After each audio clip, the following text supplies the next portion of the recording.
پیر سید محمد حفیظ شاہ صاحب رحمۃ اللہ تعالی علیہ، آپ کی یاد میں آپ سارے یہاں پہ اکٹھے ہیں، ان کے سال ثواب کے لیے ہم سب یہاں پہ اکٹھے ہوئے ہیں۔ تو میں دو تین باتیں بنیادی آپ کی بارگاہ میں عرض کر کے اجازت چاہ لوں گا۔ سب سے پہلی چیز، اللہ رب العالمین نے قرآن کریم میں ارشاد فرمایا، الا خبردار، ان اولیاء اللہ، بے شک اللہ کے جو ولی ہیں، اللہ کے جو دوست ہیں، لا خوف علیہم ولا هم یحزنون، فرمایا نہ تو ان پر کوئی خوف ہے اور نہ ہی وہ غمگین ہوں گے۔ اب ایمان والے ولی ہوتے کون ہیں؟ الذین آمنوا وکانوا یتقون، اللہ تعالیٰ نے ان کی نشانی بیان فرمائی، فرمایا دو صفتیں ان میں پائی جاتی ہیں۔ پہلی صفت یہ ہے کہ وہ صاحب ایمان ہوتے ہیں، وکانوا یتقون، ایمان لانے کے ساتھ ساتھ دوسری صفت یہ ہے وکانوا یتقون، ان کے سینے میں تقوی کے پہاڑ ہوتے ہیں۔ تقوی کسے کہا جاتا ہے؟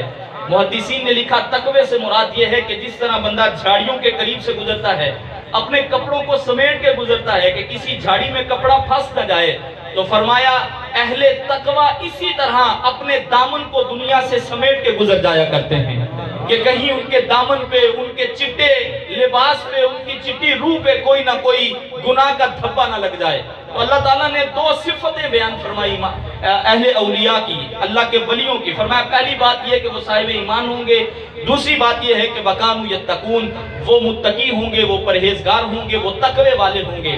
حضور داتا صاحب نے کشف المحجوب میں بڑی خوبصورت بات لکھی ہے۔ آپ نے لکھا کہ کرامت یہ معیار ولایت نہیں ہے۔ ہمارے ہاں اکثر سوچا یہ جاتا ہے کہ جو بڑی کرامت دکھائے گا وہ ولی ہوگا، جس کے پاس کرامت نہیں ہے، جو کرامت نہیں دکھا سکتا وہ ولی نہیں ہے۔ حالانکہ قرآن نے ہمیں جو ضابطہ دیا وہ دو ہیں، الذین آمنوا وکانوا یتقون۔ فرمایا پہلی بات یہ ہے کہ وہ بندہ مومن ہو، وکانوا یتقون، اور دوسری بات یہ ہے کہ جس طرح اس کے سینے میں رب کے خوف کے درجات بلند ہوتے جائیں گے، اللہ تعالیٰ اسے ولایت میں اعلیٰ مرتبہ عطا فرماتا جائے گا۔ حضور داتا صاحب نے بڑی خوبصورت روایت لکھی، فرمایا کہ معیار ولایت کرامت نہیں ہے۔ یہ ضروری نہیں ہے کہ جو ولی ہو وہ کرامت بھی دکھائے، ولی خود ایک کرامت ہوتا ہے جو شریعت کے مطابق اپنے آپ کو بھی ڈھالتا ہے، اپنے سنگی ساتھیوں کو بھی شریعت محمد کے مطابق ڈھال لیتا ہے، اور تمام لوگوں کو گناہوں کی دلدل سے نکال کے جنت کی راہوں کا مسافر بنا دیا کرتا ہے۔ حضور داتا صاحب نے لکھا شیخ ابراہیم الخواص بہت بڑے ولی کامل ہیں۔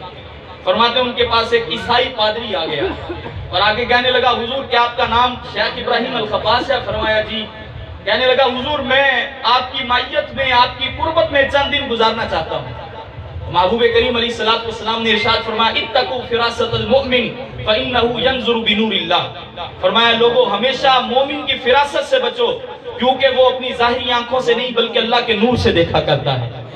شیخ ابراہیم الخواص سے جب اس نے یہ کہا کہ حضور آپ کے قرب میں چند دن گزارنا چاہتا ہوں، تو شیخ ابراہیم الخواص فرمانے لگے، مجھے تجھ سے کفر کی بو آتی ہے، میں تجھے اپنے ساتھ نہیں رکھوں گا۔ اس نے راز کھولا، کہا حضور جی میں عیسائیوں کا بہت بڑا پادری ہوں، بس بڑی دور سے سفر کر کے آیا ہوں کہ میں آپ کے ساتھ رہنا چاہتا ہوں، چند لمحے آپ کے قرب میں گزارنا چاہتا ہوں۔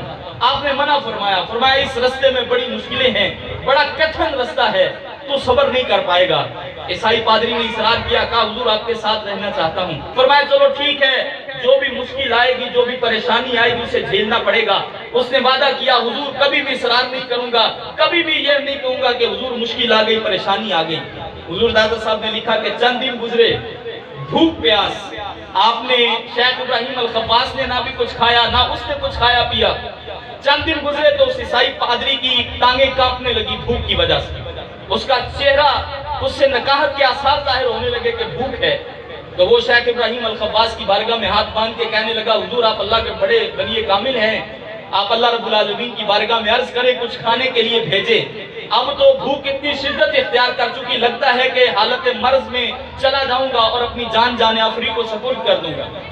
جب شیخ ابراہیم الخواص نے یہ سنا تو آپ نے فرمایا، میاں تجھے کہا نہیں تھا کہ یہ بڑے اوکھے ویلے ہیں، بڑی مشکل راہیں ہیں، بڑا کٹھن رستہ ہے؟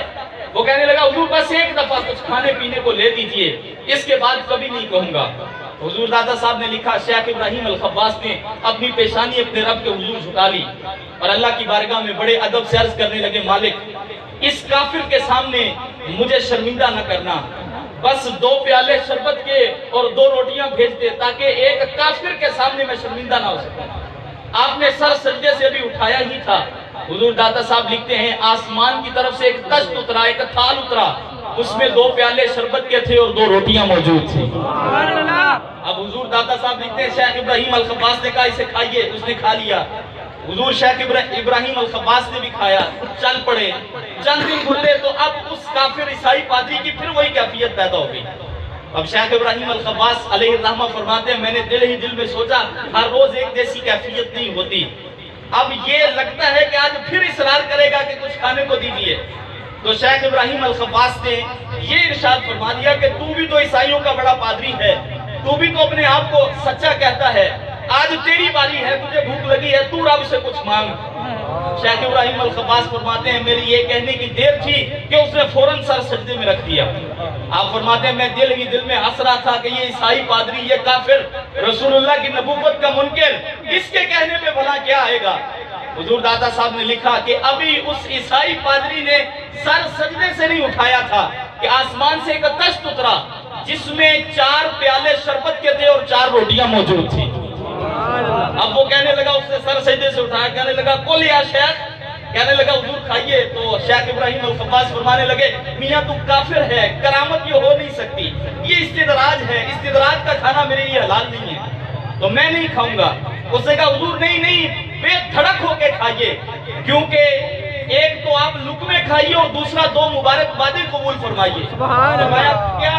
اس نے کہا حضور جب میں نے سر سجدے میں رکھا میں نے اللہ کی بارگاہ میں عرض کی مالک اگر اسلام سچا دین ہے تو 2 پیالے اسلام کی سچائی کی وجہ سے شربت کے اتار دے اور 2 روٹیاں اتار دے، اور دوسری بات یہ کہی کہ مالک اگر شیخ ابراہیم الخباس تیرا سچا ولی ہے تو اس کی ولایت کا صدقہ دیتا ہوں، 2 پیالے شربت کے اتار دے اور 2 روٹیاں اور اتار دے۔ اس نے کہا حضور یہ لیجئے ہاتھ، پہلی بات یہ مبارکباد قبول کیجئے کہ اسلام دنیا میں سچا دین ہے، اور دوسرا مجھے کلمہ پڑھا کے میرے مسلمان ہونے کی بھی مبارکباد قبول فرمائیے۔